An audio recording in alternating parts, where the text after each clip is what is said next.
abrirem a palavra de Deus, mais uma vez na Epístola de Paulo aos Filipenses, capítulo 1, onde faremos a leitura dos dois primeiros versos, verso 1 e verso 2.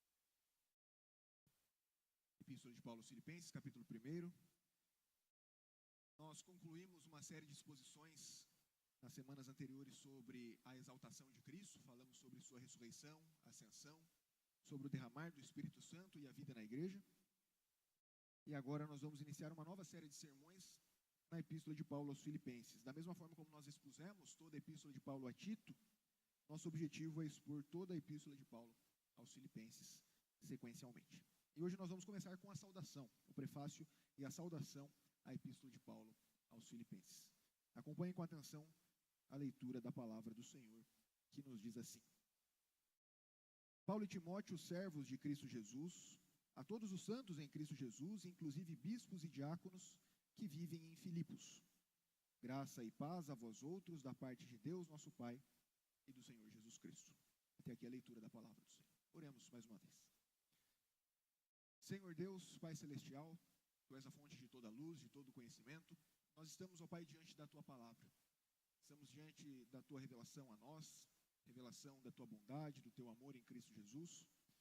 E foi do Teu agrado, ó Pai, fazer com que a Tua palavra fosse o meio pelo qual conhecêssemos a Ti de forma salvadora. E uma vez que nossa salvação depende do conhecimento do Senhor, pedimos que Tu abras o nosso entendimento, para que sejamos prontos para ouvirmos a Tua palavra, para que a acolhamos com fé, sejamos transformados por ela, e que a nossa vida gere frutos para a honra e glória do Senhor. Em nome de Jesus que nós oramos e agradecemos. Amém. Quando você manda uma mensagem para alguém no WhatsApp, provavelmente você começa cumprimentando aquela pessoa. Bom dia, como vai? Tudo bem com você? Como andam as coisas? Mas a bem da verdade, muitas vezes nós fazemos isso simplesmente porque é um costume. Nós, de fato, talvez não estejamos interessados em saber como a pessoa está. Para nós interessa irmos logo para o assunto que nós queremos tratar. Mas quando nós observamos as cartas, especialmente do Novo Testamento, nós vemos que Paulo e os demais escritores do Novo Testamento se preocupavam em fazer boas saudações. Saudações que não eram apenas formalidades, mas traziam conteúdo profundo sobre aquilo que eles gostariam de tratar. Na verdade, era muito comum, naquela época, na Antiguidade Clássica, que as cartas fossem sempre feitas seguindo uma estrutura. Geralmente começavam com a identificação de quem estava enviando a carta, depois a quem essa carta estava sendo enviada, seguido de uma saudação, geralmente uma oração também aos deuses, no caso dos gregos pagãos, a Deus, no caso das cartas do Novo Testamento, para logo depois entrar no corpo da carta, onde o tema vai ser tratado com mais profundidade. E aí a carta conclui com uma conclusão, com uma saudação final, que geralmente retoma algum tema que foi trabalhado ao longo da carta. E quando nós observamos especialmente as epístolas de Paulo, nós vemos que todas as palavras utilizadas foram escolhidas com um propósito. Nenhuma delas foi trazida aqui aleatoriamente. Em primeiro lugar, porque Paulo era um homem muito conhecedor das escrituras e também do conhecimento da sua época, mas também pelo fato de que essas palavras foram inspiradas por Deus. Palavras que foram inspiradas pelo próprio Deus e por isso nós não podemos lê-las apressadamente, achando que não tem algum significado nelas. Além disso, Paulo costumava antecipar muitos dos temas que ele iria tratar na carta nas suas saudações. Quando nós estudamos a Epístola de Paulo a Tito, nós vimos isso. Qual que é a grande temática da Epístola de Paulo a Tito? Como a fé que a igreja professa em comunidade deve necessariamente levar às boas obras, à piedade. Essas coisas já estão presentes na saudação que ele fez a Tito.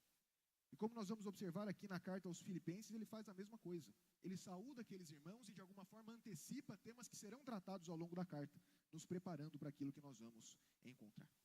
E na Epístola de Paulo aos Filipenses, ele vai em diversos lugares falar sobre coisas que marcam a vida do corpo de Cristo. Como o corpo de Cristo deve viver. E nós já podemos observar isso aqui por meio desta saudação. Por isso, o tema do sermão desta noite é as marcas da vida no corpo de Cristo. As marcas da vida no corpo de Cristo. E o que deve marcar a vida no corpo de Cristo? Em primeiro lugar, o serviço a Cristo. O serviço a Cristo é a primeira marca que nós observamos do texto de uma vida em comunidade, a vida no corpo de Cristo.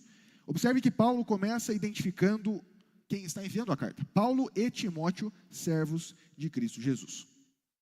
É muito comum que nós observemos nas cartas escritas por Paulo, geralmente uma defesa do seu apostolado. Por quê? Cristo havia escolhido 12 homens para que fossem seus apóstolos. Um deles, Judas, se perdeu, se matou, foi substituído por Matias. Então nós tínhamos novamente 12 apóstolos enviados por Cristo Jesus para lançar os fundamentos da sua igreja. Mas Paulo foi chamado como que fora de tempo, um apóstolo a mais. E muitas pessoas questionavam a autoridade de Paulo como apóstolo de Cristo Jesus. Então, em várias ocasiões, ele precisava atestar que ele era de fato um apóstolo escolhido por Cristo Jesus. Mas observe que ele não faz isso aqui. E há outras 3 cartas nas quais Paulo não precisa defender o seu apostolado. E é curioso porque há coisas em comum nessas cartas nas quais Paulo não precisa defender o seu apostolado, que é o fato de que a maioria delas ele endereça a macedônios, igrejas da região da Macedônia. Em primeiro lugar, a Epístola aos Filipenses, Filipos era uma cidade da Macedônia, e as 2 cartas aos Tessalonicenses. Tessalônica também era uma cidade na região da Macedônia. Porque aquela região da Macedônia foi uma região que foi alvo da plantação por Paulo, aquelas igrejas foram fundadas por Paulo, então eles sabiam, reconheciam muito bem o apostolado de Paulo. Por isso ele não precisou se identificar como apóstolo aqui. Mas aqui Paulo se identifica ligado a Timóteo. Timóteo, que em outros lugares das Escrituras é reconhecido como sendo um filho espiritual de Paulo, um filho na fé. Alguém que era associado a ele no Evangelho, que o acompanhou inclusive na viagem na qual ele fundou a igreja de Filipos. Mas é interessante porque quando nós observamos outras cartas nas quais Paulo se identifica com alguém, ele geralmente se identifica primeiro, Paulo, servo de Cristo Jesus, Paulo, apóstolo, prisioneiro, e o irmão, tal irmão. Aqui não. Aqui Paulo também coloca Timóteo com os adjetivos que ele atribui a si. Então ele fala, Paulo e Timóteo, ambos servos de Cristo Jesus. E por que Paulo associa Timóteo a ele neste momento? Coisa que ele não faz em outras cartas. Bom, Timóteo não parece ter sido o secretário de Paulo que escreveu a carta. Nós temos, por exemplo, Romanos, Tércio, como sendo aquele que redigiu a carta que foi editada por Paulo. Timóteo parece não ser o caso aqui, de ser o secretário de Paulo.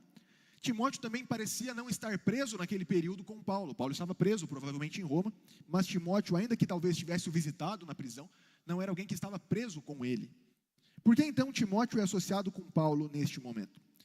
O que Paulo parece fazer, ao colocar Timóteo junto com ele como servo de Cristo Jesus, é demonstrar a autoridade de Timóteo para aqueles irmãos de Filipos. Porque se os irmãos observarem no capítulo 2, Paulo vai mostrar as credenciais de Timóteo, e o desejo dele era que Timóteo fosse enviado para a igreja de Filipos e fosse recebido por aqueles irmãos para fazer o trabalho naquele local. Então o objetivo é que aqueles irmãos entendessem que Timóteo não era simplesmente alguém abaixo de Paulo em termos de autoridade, mas assim como eles receberam a Paulo como apóstolo, eles deveriam receber também Timóteo como um servo de Cristo Jesus, autorizado pelo apóstolo e que exerceria o seu trabalho também naquela região. Observe o capítulo 2, versos 19 a 24. Vire a página aí da sua Bíblia e se atente ao capítulo 2, versos 19 a 24. Diz assim, espero, porém, no Senhor Jesus, mandar-vos Timóteo o mais breve possível, a fim de que eu me sinta animado também, tendo conhecimento da vossa situação. Porque a ninguém tenho de igual sentimento que sinceramente cuide de vossos interesses, pois todos eles buscam o que é seu próprio, não o que é de Cristo. E conheceis o seu caráter provado, pois serviu ao Evangelho junto comigo como filho ao Pai. Este, com efeito, é quem espero enviar, tão logo tenha eu visto a minha situação. E estou persuadido no Senhor de que também eu mesmo brevemente irei. Então ele diz para aqueles irmãos, olha, recebam a Timóteo, é alguém que cuida dos interesses de vocês, é alguém que esteve comigo servindo no Evangelho, alguém que é meu filho na fé e que deve ser recebido por vocês como um servo de Cristo Jesus. Então é por essa razão que aqui no começo Paulo associa Timóteo com ele e os identifica como servos de Cristo Jesus. E o que essa expressão servos de Cristo Jesus quer nos dizer? Quando nós estudamos a epístola de Paulo a Tito, nós vimos que lá Paulo se identifica como servo de Deus. O que não era muito comum nas cartas que ele escreve, ele geralmente se associa como servo de Cristo Jesus, ele se identifica dessa forma. Quando nós vamos para o Antigo Testamento, nós vemos que essa expressão servo de Deus costumava ser usada para falar dos profetas, daqueles que eram enviados por Deus para falar algo para o povo de Deus. E ele se identificou assim a Tito. Mas aqui parece que a ideia de Paulo não é utilizar esse conceito do Antigo Testamento, de alguém que é servo de Deus para falar alguma coisa. Mas é a ideia da escravidão como era conhecida no período greco-romano. Paulo utiliza aquele contexto de escravidão para falar que ele e Timóteo eram escravos de Deus. É justamente essa ideia que esse termo traduzido por servos quer dizer. Eles eram escravos do Senhor. Eles se viam como pessoas sem autonomia. Porque, de fato, a escravidão naquela época dizia respeito a isso. Pessoas que não tinham autonomia, não tinham vontade própria, mas eram propriedade dos seus donos, dos seus senhores. Viviam para o serviço único e exclusivo dos seus senhores. E Paulo e Timóteo se identificam aqui, nós somos escravos de Cristo Jesus. Não fazemos essas coisas pela nossa vontade. Não vivemos porque consideramos as coisas como propriamente nossas, mas nós pertencemos unicamente a Cristo Jesus. Tudo que nós fazemos é porque reconhecemos que somos possuídos por Cristo Jesus. Tanto é que em vários locais Paulo identifica a Deus como um mestre de escravos, como um dono de escravos. Observe, por exemplo, a epístola de Paulo aos Colossenses, capítulo 4, verso 1. Ele utiliza essa expressão para falar de servos e senhores, da mesma forma como a nossa relação com Deus. Colossenses 4:1, senhores, tratai os servos, tratai os escravos com justiça e com equidade, certos que também vós tendes Senhor no céu. Eles deveriam obedecer aos seus senhores à mesma medida que nós reconhecemos que Deus é o nosso Senhor, o nosso possuidor. E na própria epístola de Paulo aos Filipenses, ele vai falar que Cristo é o nosso Senhor, em virtude da sua exaltação. Filipenses capítulo 2, versos 10 e 11, para que ao nome de Jesus se dobre todo o joelho nos céus, na terra e debaixo da terra, e toda língua confesse que Jesus Cristo é Senhor, para a glória de Deus Pai. Nossa situação diante de Cristo é a situação de escravos. Não à toa a palavra que nós mais costumamos usar para falar da nossa salvação é que nós somos redimidos, nós somos resgatados.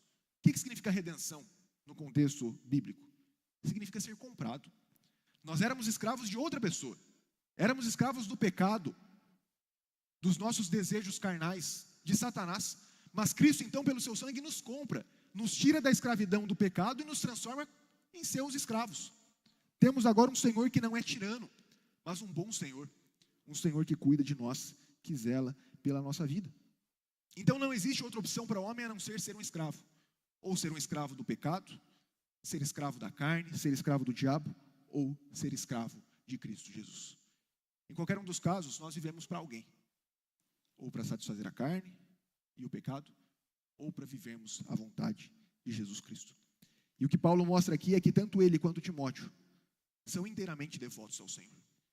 Devotam-se inteiramente ao serviço do seu Senhor, como bons escravos. E uma vez subordinados e submissos a Cristo Jesus, eles são subordinados e submissos a todo o trabalho no corpo de Cristo, para o benefício especialmente daqueles irmãos a quem eles estavam escrevendo. E por que isso era importante, irmãos? Por que ele precisa se identificar aqui como servo de Cristo Jesus?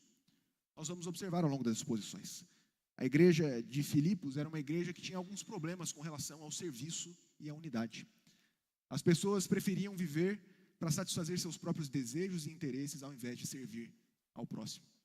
Tanto é que o capítulo 2 vai ser uma longa exortação para que aquele povo não tenha cada um em vista o que é propriamente seu, senão também cada qual o que é dos outros. Verso 4 do capítulo 2. E ele vai dar o exemplo em primeiro lugar de Cristo. Cristo como aquele que se fez servo, se fez escravo, se humilhou para o serviço do seu povo. Depois ele vai dar o exemplo de si mesmo, Paulo como sendo aquele servo que se entrega para que a igreja seja edificada. Depois o exemplo do próprio Timóteo, alguém que é enviado e que não busca o que é propriamente seu, mas busca os interesses dos filipenses. E depois o exemplo de Epafrodito, que provavelmente era um dos líderes daquela igreja, esse sim, que se entregou a quase morrer para servir a causa do evangelho, abençoando Paulo na prisão.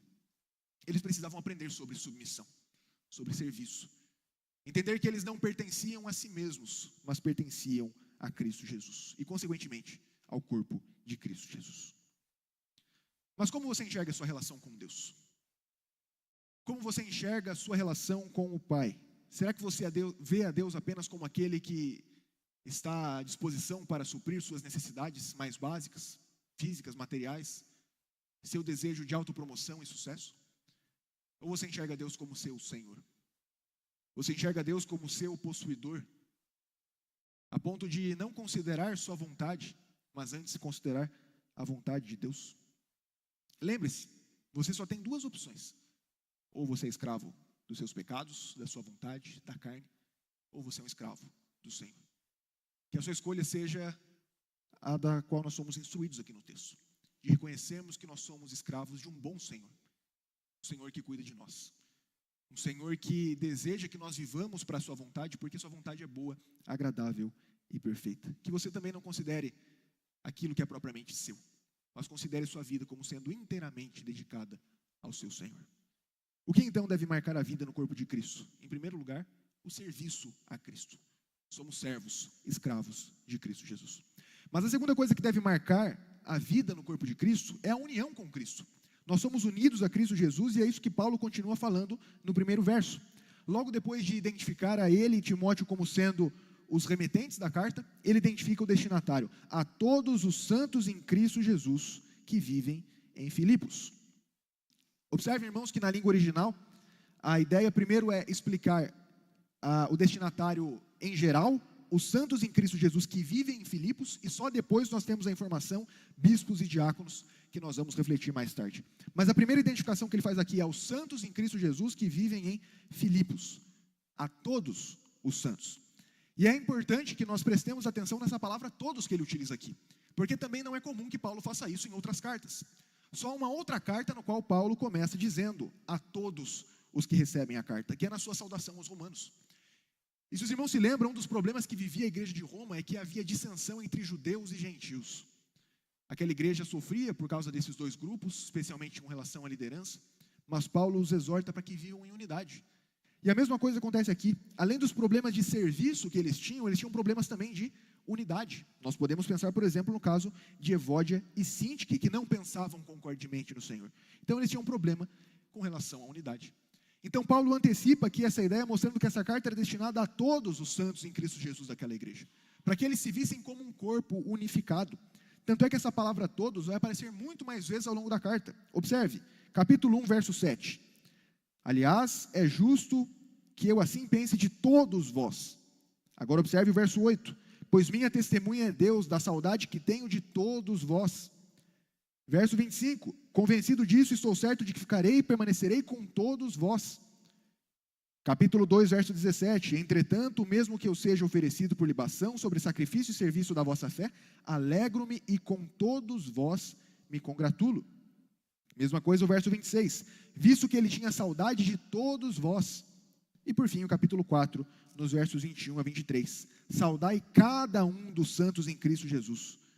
Todos os santos vos saúdam. Observem a ênfase de Paulo aqui, sempre em todos, para que eles se vejam como um corpo unificado. Ele não dirigia essas palavras especificamente a grupos, a pessoas específicas, mas todos aqueles que foram santificados em Cristo Jesus. Quem então são esses todos? São aqueles que ele identifica aqui como sendo santos. E sempre que Paulo se refere a santos nas suas saudações, ele não está falando de pessoas mais espirituais, pessoas de talvez um grau maior de maturidade ou santidade. Mas a expressão santo utilizada para ele aqui é uma identificação de todos aqueles que se acham unidos a Cristo Jesus, porque a santidade é a marca de todos que foram convertidos por Deus, que foram inseridos na família de Deus. Ele fala aqui de uma santidade posicional, de um estado que nós estamos diante de Deus. Nós somos separados por Deus e feitos parte do seu povo. Então o sentido primário de santos aqui não é simplesmente uma santidade ética, ainda que isso seja implicado. Uma vez que nós somos santificados por Deus, fomos separados, nós vivemos conforme a sua vontade. Mas o sentido primário aqui é essa separação, um povo separado para viver na presença de Deus, para viver conforme a vontade de Deus. Um povo separado para o Senhor, para o serviço do Senhor. Aqueles que foram comprados da escravidão do pecado e se tornaram escravos do Senhor, por isso santificados, separados, consagrados ao Senhor. Você precisa se lembrar também que você foi santificado por Cristo Jesus. Você foi comprado pelo sangue de Cristo Jesus e separado para ser propriedade de Deus. E sim, o fato de você ter sido santificado quando você foi convertido por Deus deve te levar sim a viver uma nova vida em Cristo Jesus. Porque muitas vezes nós pensamos em santificação apenas em termos futuros. Eu ainda peco porque eu não fui plenamente santificado. Eu ainda caio em diversos pecados porque eu ainda não fui santificado, não recebi do Espírito Santo a santificação necessária. Mas observem que essas expressões nos mostram que nós já fomos separados por Deus. E uma vez que nós fomos tirados do estado de escravidão, nós devemos agora viver em conformidade com o nosso estado. Observe o que diz Paulo em 1 Coríntios capítulo 6, verso 11. 1 Coríntios capítulo 6, verso 11. ele elenca diversos pecados nos quais aquele povo vivia, nos versículos 9 e 10, e aí ele diz, no versículo 11, tais fostes alguns de vós, mas vós os lavastes, fostes santificados, mas fostes justificados em nome do Senhor Jesus Cristo e no Espírito do nosso Deus. Então essa santificação na qual Deus nos separa para si, é uma santificação na qual Ele nos separa do pecado, nos separa de uma vida de iniquidade, que não mais nos pertence. Da mesma forma Pedro fala na sua primeira epístola no capítulo 1, observe, 1 Pedro capítulo 1, versos 18 e 19. Sabendo que não foi mediante coisas corruptíveis, como prata ou ouro, que fostes resgatados do vosso fútil procedimento que vossos pais vos legaram, mas pelo precioso sangue, como de cordeiro sem defeito e sem mácula, o sangue de Cristo. A ideia aqui de algo que foi feito de uma vez por todas, vocês foram resgatados pelo sangue de Cristo Jesus, foram separados, santificados desse antigo modo de proceder. Então todas aquelas coisas que marcam nossa vida anterior à santificação, anterior a esse momento no qual nós somos separados, não devem mais fazer parte da nossa vida.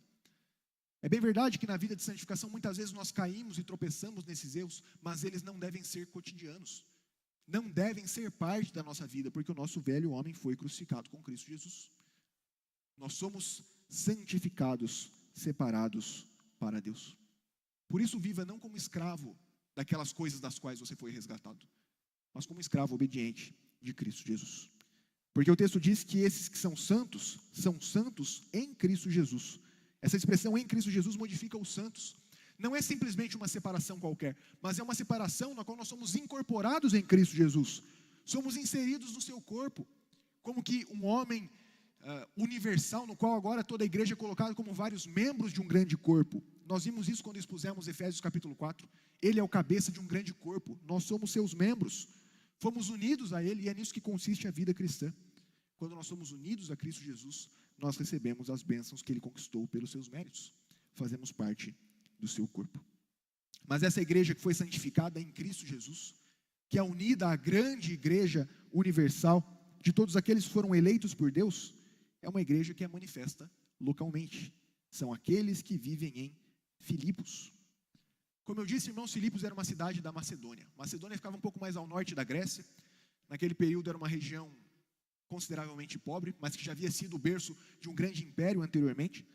Mas a cidade de Filipos era uma importante cidade daquela região, porque era uma colônia romana. Quando os romanos conquistaram aquela região, eles escolheram Filipos para ser um ponto especial, no qual viviam muitos cidadãos romanos, e portanto era uma cidade que era considerada pelos políticos da sua época, recebia uma atenção especial. E Paulo, quando estava empreendendo sua segunda viagem missionária, ele recebeu uma visão, na qual ele deveria passar para a Macedônia e plantar igrejas naquela localidade. Uma localidade na qual o Espírito Santo o conduziu, mas que também era estratégica para o avanço do Evangelho naquela região toda. Se os irmãos observarem, isso é narrado lá em Atos capítulo 16, quando Paulo vai à Macedônia, e nós temos diversos acontecimentos aqui. O momento, por exemplo, em que Lídia foi convertida, Lídia, que provavelmente era uma mulher rica, que tinha um comércio de púrpura e que vivia naquela cidade, provavelmente vendendo para grandes comerciantes, ela foi convertida por Deus, ela que provavelmente era uma mulher temente a Deus no judaísmo, conheceu agora o Evangelho e foi batizada. Depois nós temos a cura de uma jovem adivinhadora, e isso causou muito problema naquele contexto, porque pessoas ganhavam lucro com aquilo e agora viram sua fonte de lucro sendo destruída. Nós temos depois a conversão de um carcereiro, em um momento em que Paulo estava preso com Silas, e Deus de forma miraculosa usa aquele evento para que aquele carcereiro fosse então convertido por Deus. Tudo isso foi o que aconteceu em Filipos, quando Paulo e Silas foram levados por Deus, depois de uma visão que tiveram em Troade, para pregarem o Evangelho naquela cidade. Cidade da qual depois eles saíram, foram para Tessalônica, outra cidade da Macedônia, recebeu a pregação do Evangelho, e eles então passaram a viver conforme o Evangelho naquela região, que se tornou uma região que muito apoiou o ministério de Paulo, tanto em termos de oração, quanto também financeiramente. Foi uma igreja sempre muito parceira do apóstolo Paulo.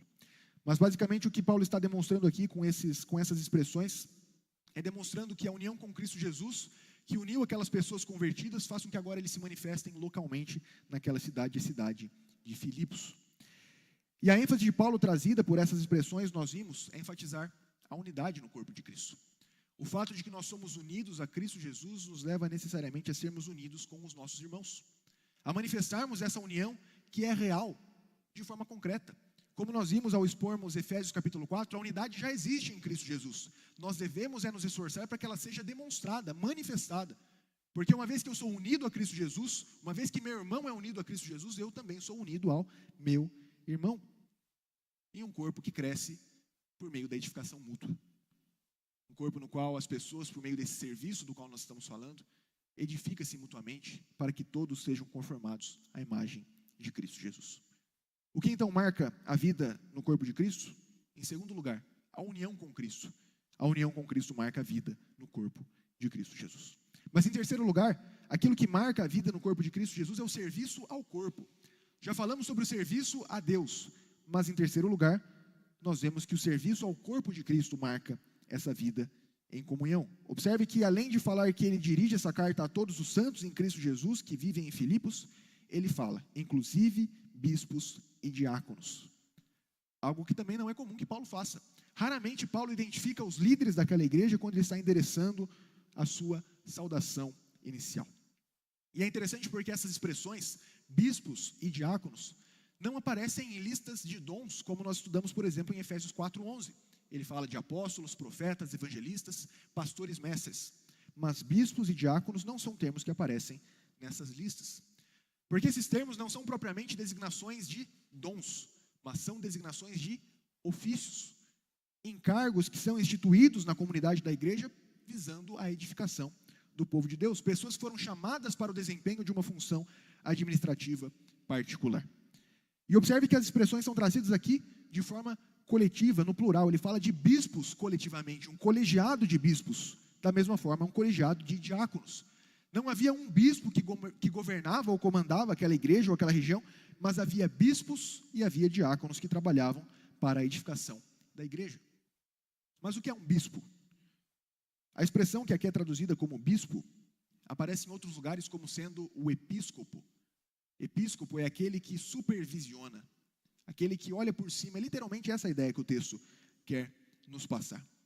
Essa expressão era utilizada no contexto grego daquela época para falar, por exemplo, dos tutores de pessoas, aquele que supervisionava o crescimento de uma criança, os inspetores, os oficiais de exército, os vigias, superintendentes, tesoureiros, eram todos chamados de episcopos, bispos.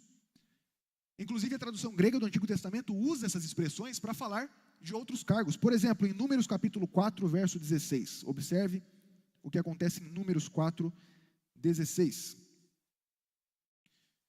Essa expressão aparece sendo traduzida aqui como alguém que tem um cargo relacionado a algo. Veja só. Eleazar, filho de Arão, o sacerdote, terá a seu cargo, a expressão aqui é essa, terá sob sua supervisão, terá debaixo do seu episcopado o azeite da luminária, o incenso aromático, a contínua oferta dos manjares e o óleo da unção. Sim, terá a seu cargo, terá a sua supervisão todo o tabernáculo e tudo o que nele há, o santuário e os móveis. Ele foi colocado como supervisor de todas aquelas coisas relacionadas ao tabernáculo. Da mesma forma, nós vemos isso sendo utilizado no segundo livro dos Reis, capítulo 11, verso 18. Observe um segundo uso dessa expressão no Antigo Testamento. Segundo livro dos Reis, capítulo 11, verso 18. Então todo o povo da terra entrou na casa de Baal e a derribaram. Despedaçaram os seus altares e as suas imagens, e a Matã, sacerdote de Baal, mataram perante os altares. Então o sacerdote pôs guardas sobre a casa do Senhor. Essa expressão aqui traduzida como colocar guardas sobre a casa do Senhor, traz essa ideia, colocou guardas para que supervisionassem a casa do Senhor, para que fossem bispos, fossem episcopos sobre a casa do Senhor. Então observem que nesses dois casos, ainda que não sendo diretamente relacionados à questão religiosa, no primeiro caso sim, mas nesse segundo caso, em termos militares, em termos civis, a ideia que nós temos é de alguém que está supervisionando algo, que tem algo debaixo do seu encargo. E no Novo Testamento, essa palavra passa a ser utilizada de forma mais técnica para aqueles que supervisionavam o rebanho de Deus, que eram os pastores do rebanho, que foram colocados para a supervisão da estrutura organizada da igreja. Isso mostra para nós, irmãos, que logo no começo do ministério apostólico, a igreja passou a ser organizada institucionalmente. Muitas pessoas pensam que a igreja primitiva era um local no qual cada um fazia alguma coisa e que eles viviam essa harmonia sem precisar de líderes, mas não é verdade. Onde os apóstolos iam, eles estabeleciam bispos, líderes, para que supervisionassem o trabalho da igreja do Senhor. Como nós vimos em Efésios 4, isso é necessário para que todos os crentes sejam equipados para o desempenho do seu serviço. E essa expressão, que é traduzida aqui como bispos, ela aparece como sinônima de outras duas palavras que nós conhecemos mais, que são as palavras presbítero e pastor. São usadas de forma intercambiável ao longo das Escrituras. E eu quero que os irmãos se atentem a isso em dois textos do livro de Atos. Em primeiro lugar, Atos capítulo 14, verso 23. Abra sua Bíblia em Atos, capítulo 14, verso 23.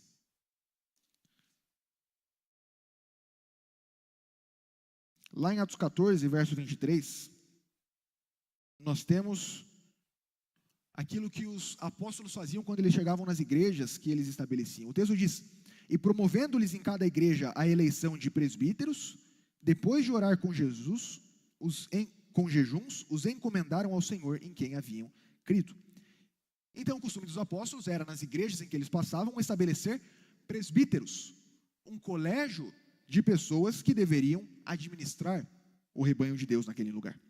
Agora, vire um pouco suas páginas para Atos capítulo 20. Ele vai utilizar essa expressão também, presbíteros.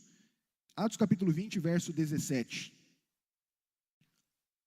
Paulo aqui está indo em direção a Roma, sabendo que seria preso. Ele chama então os presbíteros da igreja de Éfeso para dar suas últimas palavras para eles. Observem o que ele diz, Atos 20, verso 17.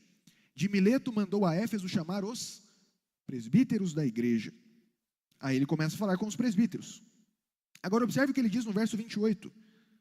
Atendei por vós e por todo o rebanho sobre o qual o Espírito Santo vos constituiu bispos, para pastoreardes a igreja de Deus, a qual ele comprou com o seu próprio sangue. Então observem que Paulo utiliza intercambiavelmente esses termos. Ele os chama no começo do texto de presbíteros, agora ele diz que eles são bispos que devem pastorear o rebanho de Deus.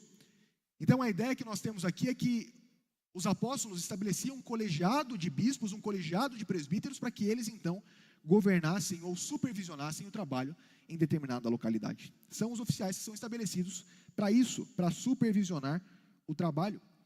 E que era necessário haver pré-requisitos específicos, porque quando nós associamos isso simplesmente à ideia de dons, nós podemos pensar que alguém poderia receber o dom de ser presbítero.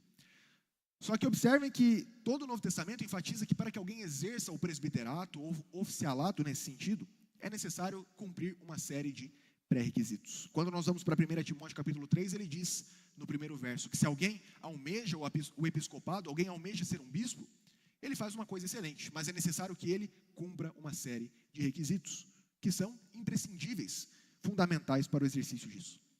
Nós vimos isso também na epístola a Tito. Tito deveria escolher presbíteros nas igrejas de Creta, conforme Paulo havia determinado, seguindo todos aqueles critérios.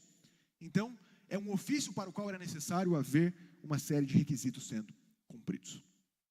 Mas além desse primeiro grupo, o grupo dos bispos, ele fala também sobre aqueles que são diáconos, um termo que já é mais utilizado no contexto de serviço propriamente dito. Essa palavra era muito comum naquele contexto para falar sobre serviço em geral. Os diáconos eram aqueles que serviam. No Antigo Testamento, por exemplo, esse termo era utilizado para falar sobre os serviçais do rei. Eles eram diáconos do rei, assistentes, servos do rei. Mas no Novo Testamento esse termo começa a receber um significado muito mais profundo, afinal. Faz parte do cerne do Evangelho a ideia do serviço. Em Marcos capítulo 10, o próprio Cristo Jesus chama a si mesmo de diácono, falando que ele não veio para ser servido, mas veio para servir, para agir como um diácono. Em Romanos capítulo 13, Paulo utiliza essa expressão para falar sobre as autoridades, que os magistrados civis são diáconos de Deus, servos de Deus, para cumprir a sua função. Em 1 Coríntios capítulo 3, Paulo identifica ele mesmo e Apolo como sendo servos daquela igreja. Um termo que foi muito utilizado no Novo Testamento para falar sobre isso, sobre o serviço. O serviço que não é destinado apenas a um grupo de oficiais chamados diáconos, mas que pertence a todo o corpo de Cristo Jesus. Mas, ao mesmo tempo, esse termo passou a ser utilizado de forma específica para falar sobre aqueles que exerciam um ofício relacionado à misericórdia, ao cuidado. Quando nós vamos para Atos capítulo 6, nós vemos que há uma certa discussão sobre se ali havia de fato a instituição do ofício diaconal. Mas tudo indica que a partir daquele momento, um grupo de pessoas passou a ser designado para que cuidasse especialmente das obras de misericórdia, o cuidado dos pobres, dos encarcerados, das necessidades da comunidade. De modo que os apóstolos passariam a enfatizar mais a diaconia da palavra, que é a expressão utilizada lá, enquanto esses homens cuidariam da diaconia das mesas. Pessoas, então, que de forma especial foram escolhidas para essa responsabilidade do serviço de forma mais específica. Paulo, então, enfatiza esses dois aspectos, esses dois grupos, os bispos e diáconos, na sua saudação, justamente para enfatizar a responsabilidade que aqueles homens tinham de dirigir a igreja em Filipos. Uma igreja que precisava de unidade e serviço. E isso seria demonstrado por meio da unidade e serviço, em primeiro lugar, da sua liderança. A liderança que deveria ser um modelo para aquela igreja, em termos de unidade e em termos de serviço. Os primeiros que deveriam viver de acordo com o seu estado de escravidão a Jesus, deveriam ser os bispos e os diáconos.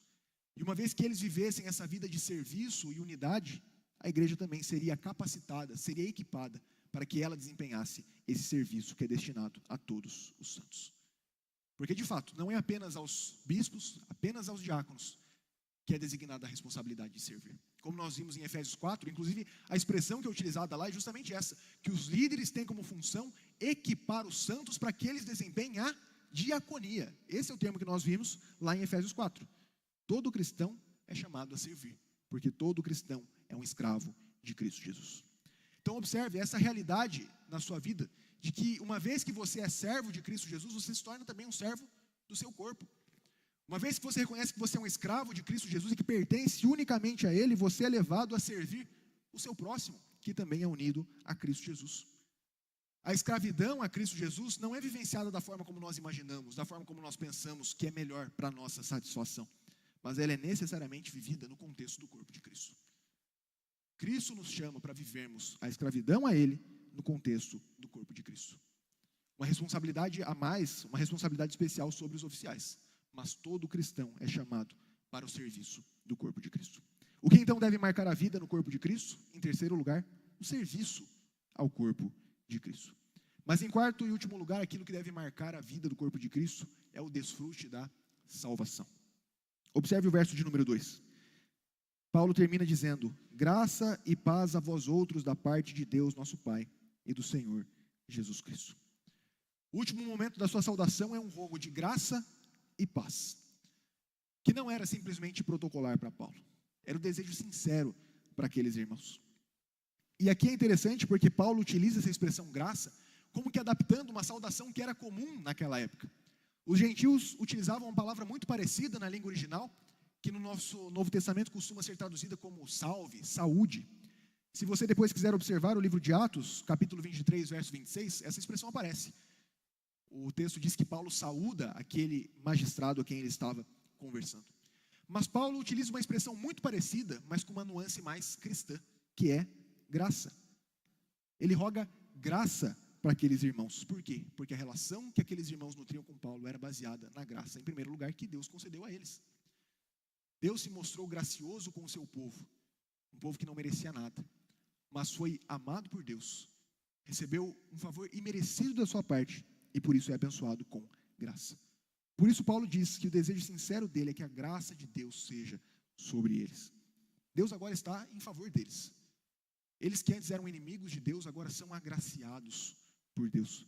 Mas além da graça, ele adiciona o rogo por paz, o que ele faz também em muitas outras cartas, a paz que já era uma saudação conhecida dos judeus naquela época. Então ele une uma expressão que era conhecida dos judeus, a paz, com uma adaptação de uma saudação conhecida dos gentios, a graça, para mostrar essa saudação plena a todos aqueles que agora são unidos a Cristo Jesus.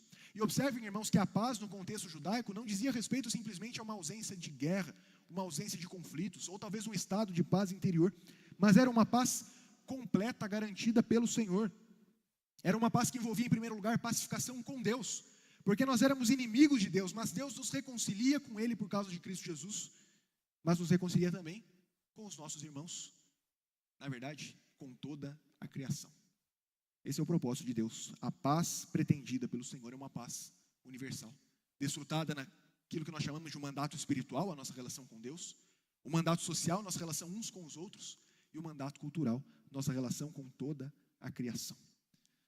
Graça e paz, que o texto diz, são garantidas porque elas vêm da parte de Deus, nosso Pai, e do Senhor Jesus Cristo.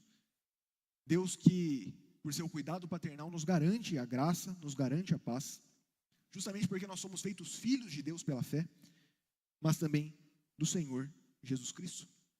Mais uma vez, aquele que é o nosso possuidor, que aqui é colocado em paralelo com Deus, porque a salvação desfrutada pelo povo de Deus só é desfrutada por causa da mediação de Cristo Jesus.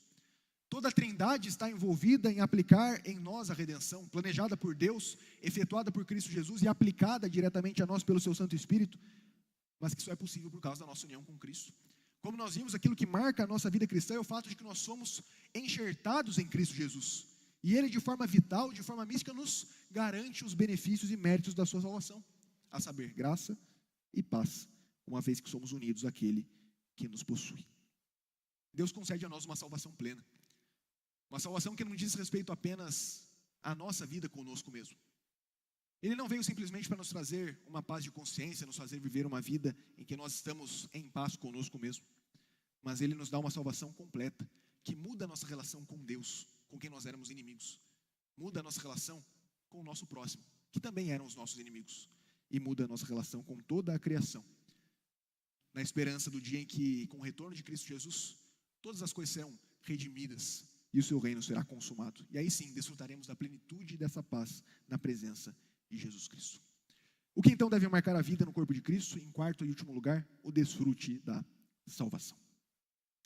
Concluindo, irmãos, nós vimos que Paulo abre sua carta aos Filipenses de uma forma muito apropriada para aquele período. Ele faz uso de algo que era comum no período, que era a estrutura das cartas gregas, mas ele também está atento às necessidades pastorais daquela igreja. Ele sabia as necessidades daquela igreja e ele já antecipa na sua carta, aqui na saudação, alguns princípios que serão desenvolvidos com mais clareza ao longo de toda a epístola. Uma das coisas que ele faz é autorizar Timóteo como sendo alguém enviado por Paulo e que seria útil para os irmãos daquele período. E eles deveriam então recebê-lo como sendo alguém enviado pelo próprio Paulo. Ao mesmo tempo, eles deveriam reconhecer a posição deles como escravos de Cristo Jesus. E uma vez que eles são escravos de Cristo Jesus e unidos a Ele, eles devem viver em serviço a toda a comunidade. Em primeiro lugar, lembrando da responsabilidade dos bispos e diáconos, mas que também capacitam todo o corpo para que viva em serviço uns aos outros, para que eles sejam servos uns dos outros.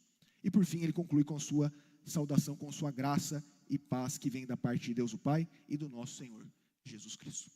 Quais então são as marcas da vida no corpo de Cristo que Paulo nos apresenta nesse texto? O que é que deve marcar a vida do povo de Deus? Em primeiro lugar, o serviço a Cristo. Em segundo lugar, a união com Cristo. Em terceiro lugar, o serviço ao corpo de Cristo. E em quarto lugar, o desfrute da salvação. Que Deus permita que nós vivenciemos também todas essas marcas. Que a salvação seja desfrutada em nossa vida em virtude da união com Cristo e sejamos capacitados a servirmos a Deus em primeiro lugar e também ao nosso próximo no corpo de Cristo. Que Deus assim nos abençoe e aplique a sua palavra ao nosso coração.